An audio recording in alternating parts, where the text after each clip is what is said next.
جی السلام علیکم عزیزان من، آج ہم نعت کے اشعار کی تشریح پڑھنے جا رہے ہیں۔ تو شروع کرتے ہیں سب سے پہلے بسم اللہ الرحمن الرحیم۔ الفاظ ہیں درماں، اس کا معنی ہوتا ہے علاج، اور آگے عرفان، عرفان کا معنی ہوتا ہے پہچان۔ آگے ہے فضا، فضا کا معنی ہوتا ہے آب و ہوا۔ اس سے آگے ہے جی تابش، تابش کا معنی ہوتا ہے چمک۔ عقیدہ، عقیدہ کا معنی نظریہ۔ پہلا شعر دیکھتے ہیں۔ ہر درد کا ہوتا ہے درماں مدینے میں، خالق کا بھی ہوتا ہے عرفان مدینے میں۔ تو اس شعر میں شاعر نبی کریم صلی اللہ علیہ وآلہ وسلم کی حمد و ثنا بیان کرتے ہوئے کہتا ہے کہ آپ کی ذات ایسی ذات ہے کہ ہم اس دنیا میں دکھ اور درد برداشت کرتے ہیں، تکالیف اور مصائب سے الجھتے ہیں، لیکن ان مصائب میں گرا ہوا انسان جب مدینے پہنچتا ہے تو اسے یوں محسوس ہوتا ہے کہ اس کے تمام درد کا علاج ہو چکا ہے اور اس کی تمام تکالیف دور ہو چکی ہیں، اور اسے آرام اور سکون اور راحت میسر آ رہے ہیں۔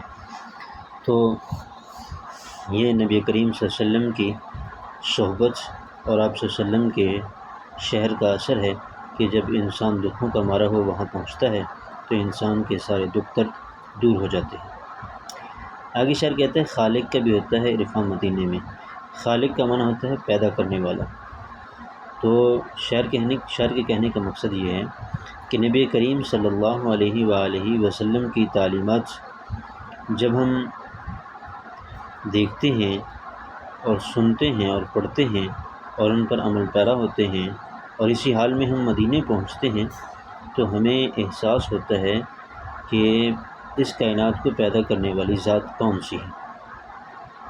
تو یوں ہمیں مدینے میں پہنچ کر اللہ تبارک و تعالیٰ کی ذات کی معرفت اور اس کی پہچان حاصل ہوتی ہے، جو اس بات کی واضح دلیل ہے کہ مدینہ ایک بابرکت، متبرک اور پاکیزہ اور عمدہ شہر ہے، جس کی برکات 24 گھنٹے ہر وقت، ہر لمحہ اور ہر لحظہ انسان اپنی آنکھوں کے سامنے دیکھتا بھی ہے اور ان کو محسوس بھی کرتا ہے۔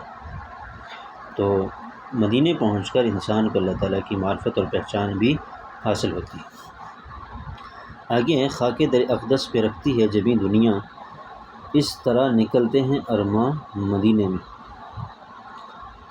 خاک کا معنی ہوتا ہے مٹی، در اقدس کا معنی ہوتا ہے مبارک گر کی خاک پر، گر کو کہتے ہیں، اقدس کا معنی ہوتا ہے مبارک۔ خاک در اقدس پہ رکھتی ہے جبیں ماتھے کو کہتے ہیں۔ تو بابرکت اور مقدس گر کی خاک کے اوپر دنیا اپنا ماتھا ٹیکتی ہے۔ کہنے کا مقصد یہ ہے، شاعر کہنا یہ چاہتا ہے کہ دنیا کے تمامی مسلم، تمام انسان اور تمام ایمان رکھنے والے حضور اقدس صلی اللہ علیہ وآلہ وسلم کی ذات اقدس سے بے پناہ محبت کرتے ہیں، کیونکہ حضور ہی کی حدیث کا مفہوم ہے کہ وہ شخص مومن نہیں ہو سکتا جو اپنی مال، اپنی جان، اپنی اولاد سے زیادہ مجھ سے محبت نہ کرے۔ تو یہ جو محبت ہے یہ ہر انسان کے دل میں نبی کریم صلی اللہ علیہ وآلہ وسلم کی موجود ہے، اور ہر انسان کے دل میں ارمان ہوتے ہیں، جذبات ہوتے ہیں، خواہشات ہوتی ہیں، کچھ حسرتیں ہوتی ہیں، اور وہ حسرت یہ ہوتی ہے کہ کاش میں مدینہ جاؤں اور نبی کریم صلی اللہ علیہ وسلم کا روضہ دیکھوں، آپ کے روضے کی جالی کو چوموں، آپ سے محبت اور عقیدت کا اظہار کروں، آپ کی ذات اقدس پر روضے کے سامنے کھڑا ہو کر درود و سلام بھیجوں۔ تو یہ ساری خواہشات، یہ سارے جذبات جو ہیں یہ وہاں جا کر مدینے میں پہنچ کر انسان کے پورے ہوتے ہیں۔ اسی لیے شاعر کہتا ہے کہ مدینے پہنچ کر انسان کی دنیا ہی بدل جاتی ہے، اور انسان کے جو جذبات اور احساسات ہوتے ہیں وہ اپنی عروج پر ہوتے ہیں اور اپنی بلندی پر ہوتے ہیں، اور انسان وہاں پر پہنچ کر ان کا اظہار کرتا ہے، اور ان کا اظہار محبت کی صورت میں کرتا ہے۔ آگے کہتے ہیں ایمان کی فضائیں ہیں، ایمان کی ہوائیں ہیں، ہوتا ہے غرض کامل ایمان مدینے میں۔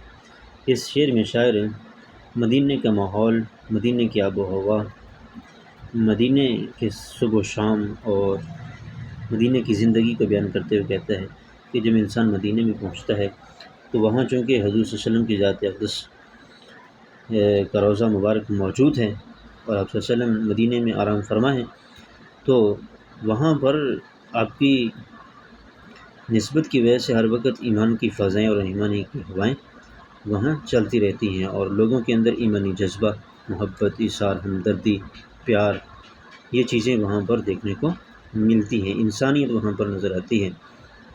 یوں سمجھ لیجئے کہ انسان کو مدینے میں پہنچ کر یوں محسوس ہوتا ہے کہ جیسے اس کا ایمان مکمل ہو چکا ہے۔